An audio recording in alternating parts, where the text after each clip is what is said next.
Welcome to The Critique. Today we're looking at a commentary video, Candace Owens Plays the Victim, which digs into the legal letters between her and Turning Point USA. Right, the ones about alleged defamation and breach of contract after Charlie Kirk's death. It's a heavy topic, so let's get right to work. I've gone through it, and yeah, it is certainly charged. It is, and that charge, I think, creates our first big problem. There's this tension, between the objective legal evidence and just raw personal disdain.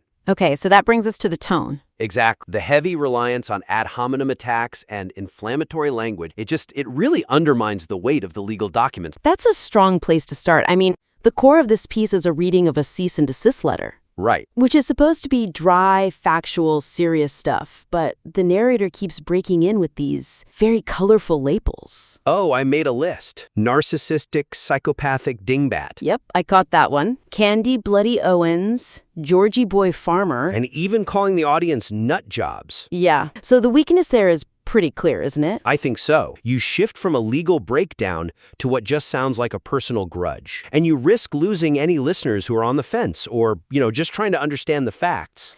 It makes the narrator seem just as biased as the person they're criticizing. Precisely. If you're calling someone a psychopath instead of explaining the legal flaw in their argument, your own credibility takes a hit. I wonder, though, maybe the intended audience loves that style? The sort of roast format? That could be. But from a purely persuasive angle, the insults get in the way of the actual kill shot that's right there in the legal text. You're saying the evidence gets diluted. Exactly. The letters are damning on their own. You don't need the extra noise. You shrink your audience down to just the choir you're already preaching to. So, okay, what's the suggestion here? How do they fix it?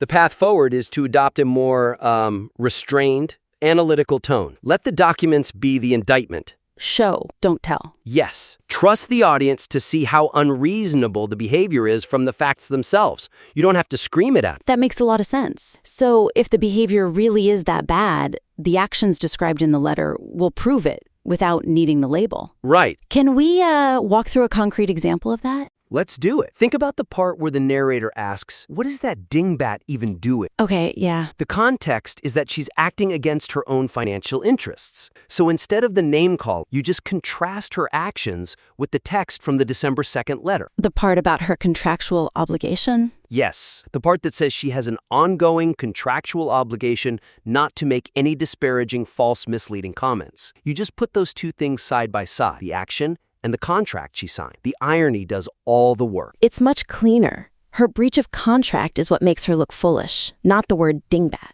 Right. And what about the part with the speaking agreement, where he points out she's attacking TPUSA while they're still paying her? And then he adds, she's a psychopath, man. Yeah, that's a moment to just let the facts hang in the air. You could just say, during the exact period she was alleging this conspiracy, she was, remarkably, still cashing their checks. That's a devastating statement on its own. It is. Adding she's a psychopath actually lowers the impact. It makes the narrator sound emotional and angry, not like he's presenting a factual problem. Okay, one more. The phrase, she's cooked. She's utterly cooked.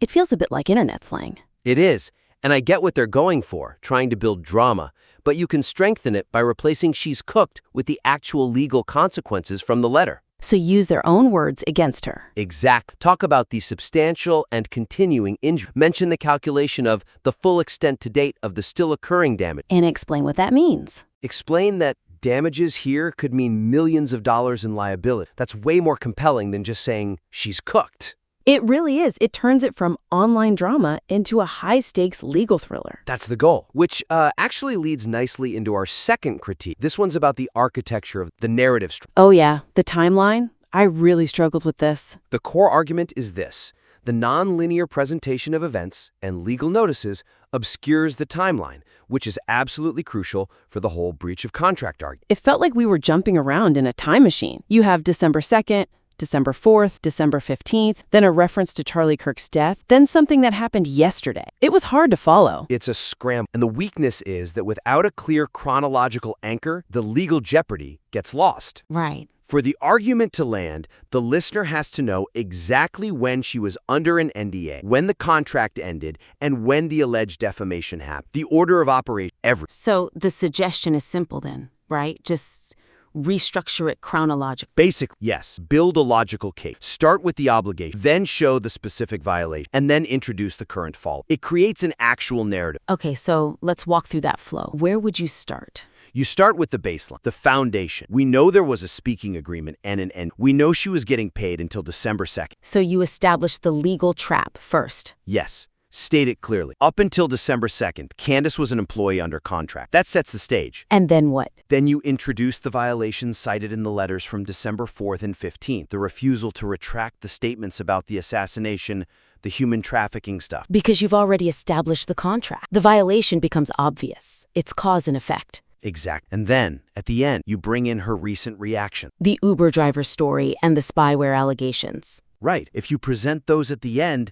they seem like a direct and frantic response to the legal pressure you just laid out, not just random gossip. That's a much stronger narrative. It reframes the Uber driver story from just gossip into a strategic or maybe desperate maneuver. It changes the whole perception, which brings us perfectly to critique number 3, how the narrator handles those specific claims. Okay. Dismissing the opposing side's specific claims as nothing burgers before fully explaining them creates a perception of bias that weakens the rebuttal. I noticed this right away.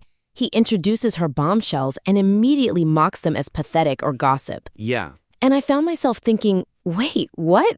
What exactly is the claim? That's the weakness. You're telling the audience what to think before they even know the full context. It's like calling a meal a nothing burger before I even know what's in it. It feels defensive. So the technique to fix this would be steelmanning, right? That's exactly the suggestion. Accurately and neutrally summarize her allegations first. Show that you understand them. Then dismantle them with the evidence. It's just a more confident way to argue. If you can state your opponent's case clearly and still take it apart, you've won. For sure. So let's use that Uber driver story again as an example. Okay, so right now the script just says it's he said, she said, gossip from an Uber driver, absolutely pathetic. It dismisses it without detailing. So the first step is to just detail the allegation clearly. Right. That Candace claims executives are running a witch hunt, dragging people into offices to test their loyalty to Erica Kirk. And she cites this specific story from an Uber driver. You have to lay that out first. Okay, so the audience understands the accusation of paranoia inside the organization. Yes. And once that's clear, then you apply the critique. So how would you do that? You point back to the legal letter, which explicitly warns against disparaging employees, agents, directors. You can argue that what Candace calls a witch hunt could actually just be the company enforcing the NDA. That's a brilliant pivot. If an employee is bad-mouthing the CEO's wife to an Uber driver, probably a breach of confidentiality. You reframe the gossip as evidence of the very problem the company's trying to solve. That totally changes it. Okay, what about the Zoom call, where the narrator just says, sounds like Candy is super salty?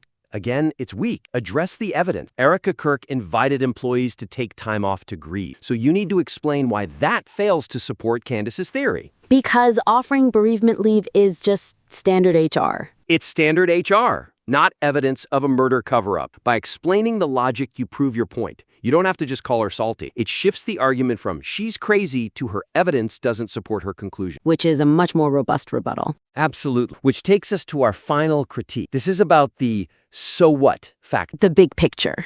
Right. The piece struggles to articulate the broader implications of this whole conflict. It gets lost in the feud and misses the larger stake. I felt this. It was a lot of Candy versus Erica. It felt more like a reality TV recap than an analysis of a major legal battle. A bit small. And the weakness there is that you miss the chance to synthesize what this all means. For Turning Point, for the media landscape in general, the ending just teases more drama. Ding, Batman is still on the case, instead of offering a conclusion. It leaves you thinking, okay, so they fought. Why does it matter? So the suggestion is to elevate the analysis, connect these details to bigger theme, organizational governance, the enforceability of NDAs, the consequences of audience capture. That turns a tabloid story into more of a business case study. It does, and we can look at some concrete ways to do that. The script mentions the December 2nd letter says the injuries are substantial and continuing. Right. And the narrator just jokes that the lawyer is making an absolute mozza. Focusing on the lawyer's fees, yeah. Instead, why not discuss what financial damages actually look like for a media figure in a defamation suit? Especially one involving an accusation of assassination. We're talking career-ending stuff. Explain that substantial and continuing isn't just lawyer speak. It's a calculation of lost revenue, reputational harm, future earnings. Make the stakes real. And the accusation itself, that the organization was infiltrated by military operatives. The narrator just calls it insane. It is insane, but why does that matter legally? Because it's defamation per se. Exact. Discuss that concept. Accusing a corporation of murder or treason is a specific kind of tort where damages are often presumed. You have to explain that. If you accuse a non-profit of murder without proof, you are walking into a legal buzzsaw. The listener should feel the gravity of that. That's a much more adult take on the situation. And for the conclusion. Instead of a taunt about ding, Batman, you summarize the legal reality, which is that despite all the Uber driver gossip, the existence of a signed NDA and a written refusal to retract creates a specific, quantifiable legal liability. And that liability is what overshadows all the internet drama. That's the so what. The story isn't just about two people fighting. It's about the collision of free speech, contractual obligation, and defamation law. It really does change the entire feel of the piece. It goes from a reaction video to serious media commentary. That's what we want to help with, moving from being a participant in the drama to being an analyst of it. So, to recap our main points, the source material has really strong primary evidence. Those legal letters are powerful. Incredibly strong, but it dilutes its own impact. Through the name-calling, the confusing timeline, dismissing counter-arguments too quickly, and then failing to articulate the real stakes. It's a diamond in the rough, really. The research is there. It just needs a polish to let that hard work shine through. So the core of it is to let the documents do the talk. You've hit the nail on the head. The narrator just needs to get out of the way. So to the listener who submitted this, we invite you to resubmit a revised version. Strip away the ad hominem attacks. Reorder the events chronologically. Steel man the opposing arguments before you dismantle them. Create that compelling, evidence-based legal thriller that's hiding in there. We'd love to review it. Absolutely. I'm looking forward to the Dingbat free cut. I think it'll be a much stronger piece of content. I agree. That wraps up this critique. Keep writing, keep improving, and we'll see you next time.